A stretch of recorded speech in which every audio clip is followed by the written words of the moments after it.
수평선이 왜 있어? 바다에 수평선이. 물이 왜 내려?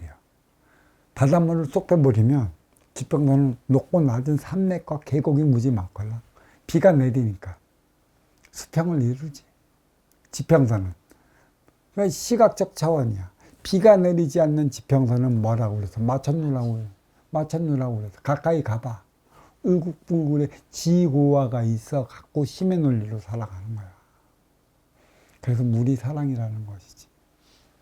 물 같은 사랑. 그래서 노자 도덕경의 8장에 보면 상선약수라고 나와 있어. 진짜 좋지. 바로 물 같은 사랑이라고 얘기하는데, 인간은 이 육신에도 물이 70% 올라. 물 같은 사랑을 해라. 하늘에서 너의 육신에 쏟아 부어놓은 게 물이고, 이 물을 붉은 것으로 했지. 붉은 것은 피야. 이 피는 그 별명과도 같아. 나를 보호하는 보호막. 피를 보면 제일 무서워하지. 그리고 중요한 게 있습니다. 인간의 육성은 잡식성이라 사납지도 않고 순하지도 않습니다. 그런데 왜 때로는 사납기도 하고 때로는 무척이라도 순하기도 한 것인가요? 이것도 다르지 않습니다. 천기원수 인기는 비물질이에요. 그 본성은 조화와 균형을 이루어 나가기 위해 딱 그에 걸맞는 차원으로 주어졌어요. 하지만 이 인육은 이 물질을 먹을 때, 입으로 물질을 먹을 때 성장해요.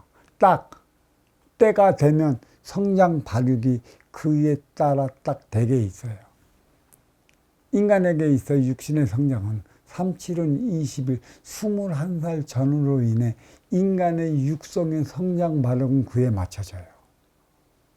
그러면 인기, 천계의 원소 인기도 21살 그 시점에 이르러 꽃몽오리가 피고 만개하기 시작한다라는 얘기죠. 그리고 이 인육이 최대의 그 활동량, 인간관계로서의 최고의 그 활동성을 보일 때가 인간의 나이로서는 36살이라는 것이고, 인기도 36살쯤에 만개를 해요. 인육과 같이 만개를 한다는 얘기죠. 거기까지 딱 성장하면 과연 보여지는 일하는 육생으로서는 성장이 거기서 멈춰요. 내가 갖고 온 삶의 에너지는 이 인육에 맞춰 인기가 가지고 있는 것이에요. 이게 무슨 소리냐면, 우리가 지식적 공부를 참 많이 합니다. 어려서는 유치원을 통해 초등학교를 거쳐 중학교를 거쳐 고등학교를 가는 것이죠.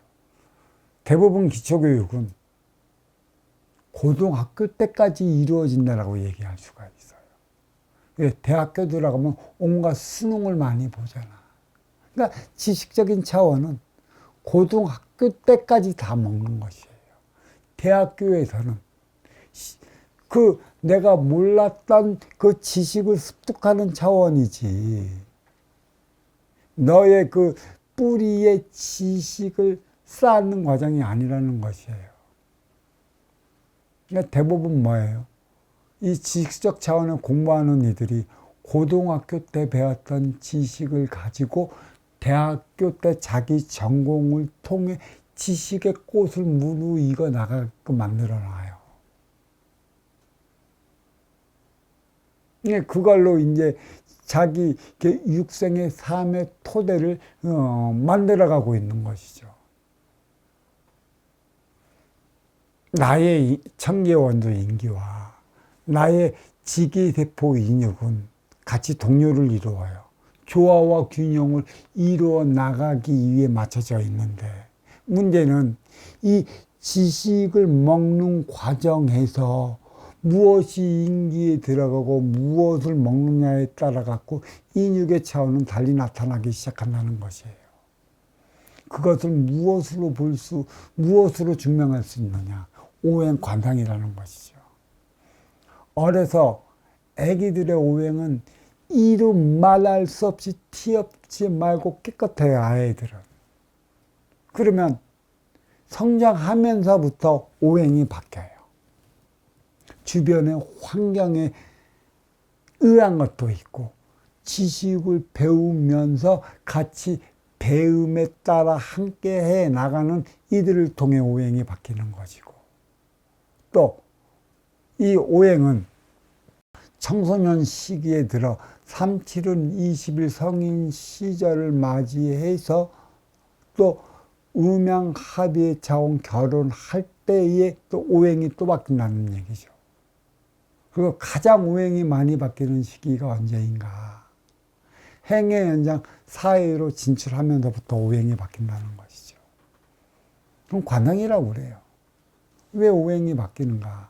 그래서 왜 관상을 과학이라 얘기를 하는가? 너의 심적 작용이 나의 오행으로부터 다 비롯돼요. 왜 비롯되는가? 네가 육생양, 인육을 위해 치우친 삶을 살아가는 것인가? 인기를 위한 그 인육이 그 힘을 보태주는 것에 있는 것인가에 따라 관상이 바뀌어요. 험해지는 것, 험상궂어지는 것, 오행이 바뀐다는 것, 그것은 다르지 않아요. 천계원수 인기가 지기의 대포 인육에 눌려 육생만을 위한 동물적 삶의 차원을 살아가기 때문에 인간의 오행은 사납게 버려버리고 이루 말할 수 없이 제대로 붙어있고 제대로 있어야 할 자리에 있지 못하는 것이에요. 그걸로 그대가 살아온 삶의 과정을 볼 수 있는 것이죠. 진정 그 인육을 쓰고 살아가는 인기의 삶의 방향으로 살아간다면 사람의 오행은 바뀌지 않습니다. 온화하게 바뀌는 것이죠. 그만큼 육생량에 시달리는 이들은 그 육생량을 통해 오행이 바뀌는 것이고, 육생량을 통해 자기의 인생량을 찾기 위해 정신량을 구가하는 이들은 나름의 나이 먹어서도 오행이 인자하게 변한다는 것이죠. 그래, 인간의 육성은 작십성이라고 그랬어요. 왜 육성인가? 인육을 얘기를 하는 것이죠. 인육을 건설하기 위해 우리는 동물도 먹어야 되고, 또 보이지 않는 빗물 7차원의 에너지도 먹어야 하는 것이고, 또 이거 쓰고 짜고 맵고 시고 달고 하는 음식도 먹어야 하는 것이고, 또 채식도 먹어야 할 때 인육이 건사돼요. 그때만이 인기에 부합된 인육이 그 역할을 다하게 된다는 것이에요. 근데 여기에 인성, 인간의 인기가 부합되면, 인기와 육성이 부합되면 이성이 성립이 되는 것이에요. 어떤 이들은 그래요. 동물을 사랑하고 생명의 그 존중을 위해 육식은 안 먹겠다는 이들이 있어요. 지가 먹기 싫으면 먹지 말아야지. 내가 먹고 살아가는 만큼 나의 삶은 중심에서요. 육식을 주로 하는 이들은 육식을 먹고 살아가는 만큼의 이 육이 커지는 것이고, 또 분별보다는 본능적 차원의 심의 논리, 외형적 삶을 살아가는 것이고, 또 되도록 채식을 위주로 하는 이들은 본능적 차원보다는 분별적 차원의 삶을 살아가려 하는 것이라, 육식과 채식, 이게 치우쳐서는 나의 옳은 분별을 갖지 못해요.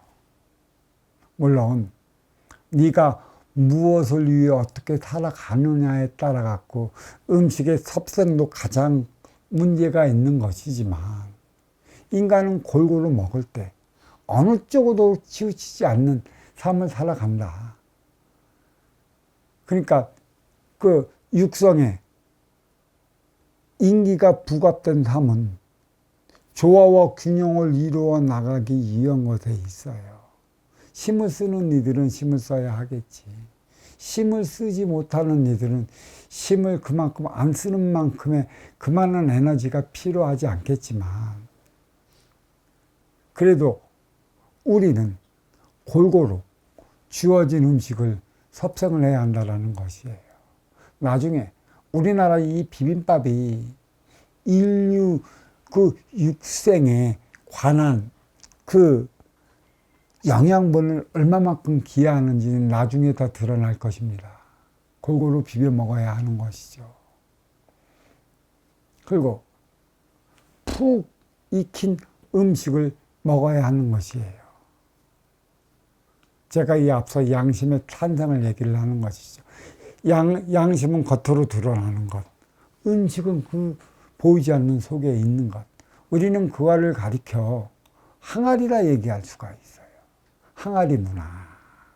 이 동북아 삼국에 올수록 항아리 문화가 있는데, 이 항아리 문화 중에서도 삭히고 하는 음식, 된장, 고추장, 간장, 기타 김치, 또 무, 그런 것을 삭혀 먹는 민족이 뿌리 민족뿐이라. 과연 겉으로 드러나는 양심에 그 속으로 드러나는 음심의 차원이 무엇이 담겨져 있느냐가 가장 중요한 것이에요.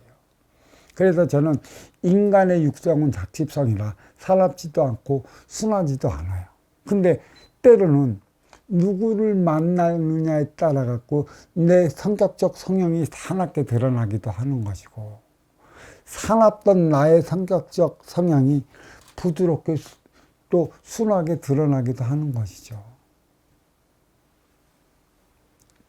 그 육식만 먹는 이들 앞에 본능적 차원의 삶을 살아가는 이들 앞에서는 나의 성향도 때로는 사납게 들어가는 것이고, 또 채식만 먹고 살아가는 이들 앞에서는 그냥 분별 없이 선한 행동, 착한 행동만 하다 보니까 서로가 음의 기운만 있어서 치우치는 것이고, 양의 기운만 있어서 치우침으로 인해 시도적인 경향이 드러나요. 이것은 안 된다. 수평, 조화와 균형을 이뤄나가야 하기 때문에 인간은 나를 좋아하는 이들도 만나야 하는 것이고, 나를 배척하는 이들을 옆에 둬야 하는 것이고, 이러지도 저러지도 않은 이들을 나 앞에 두어야 하는 것이에요.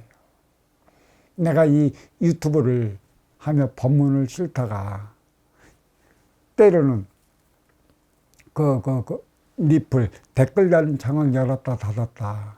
맨 처음에는 저도 댓글창을 열어놨을 때 쉼없이 들어오는 그 악플, 이 나의 그 법문의 깊이를 모르고 법문이 지향하는 바를 모르고 세계관, 인간관, 그 차원을 어디에 두고 어떻게 하는지 그 법문의 차원도 모르고 한두 강의만 듣고 자기 생각에 치우쳐 다는 댓글은 이로 말할 수 없이 험악한 댓글이 많아요. 왜? 내가 생각하고 있던 바와 같으면 좋은 법문이고, 내 생각과 다르면 나쁜 법문이고, 아닌 법문이고, 다른 법문이고, 그런 법문으로서만 생각을 해요. 내가 아는 만큼 세상을 보게 되는 것이고, 모르는 것을 얘기를 하면 그 모르기 때문에 그게 아니라는 식으로서의 그 리플을 많이 단다. 그래서 나는 맨 처음에는 이러한 리플이 싫어갖고 댓글창을 열었다 닫았다 많이 했는데, 지금은 열어놓습니다. 어떠한 댓글이 달아도 나의 영양 성분이다. 때로는 좋은 댓글을 달아주는 이들이 있다면 그저 그렇다는 댓글을 다는 이들도 있을 것이고 악플을 다는 인연도 있을 것이라 그것을 보고 나는 성장하는 것이죠. 악플 보고 좋은 댓글 보고 이 서로가 비빔밥처럼 융해시켜 나의 부족함을 채워나가고자 하는 것에 있는 것이에요. 인간도 마찬가지입니다.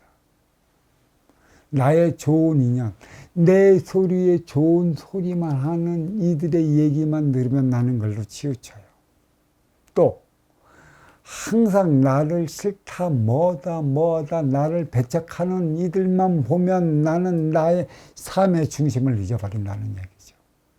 두 개를 믹서시킬 수 있을 때 스스로 성장해 나가는 것이에요. 무엇을 먹고 성장할 것인가?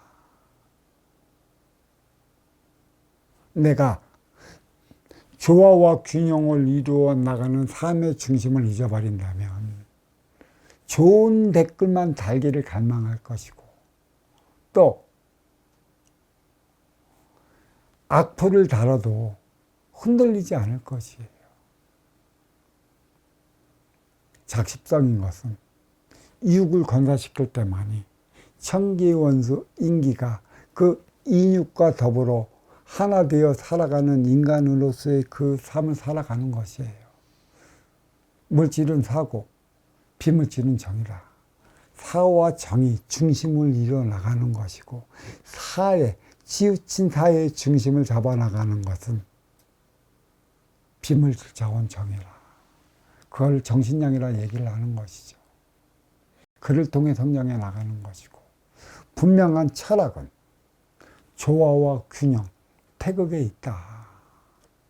누가 그 중심잡이 운용해 주체로서 역할을 다해야 하는 것인가. 이것을 바로 알고 또 바르게 깨우쳐 주기 위한 이 법문을 선순환 시대에서 이 오경이 하고 있음을 밝히는 바입니다. 자, 감사합니다. 고맙습니다.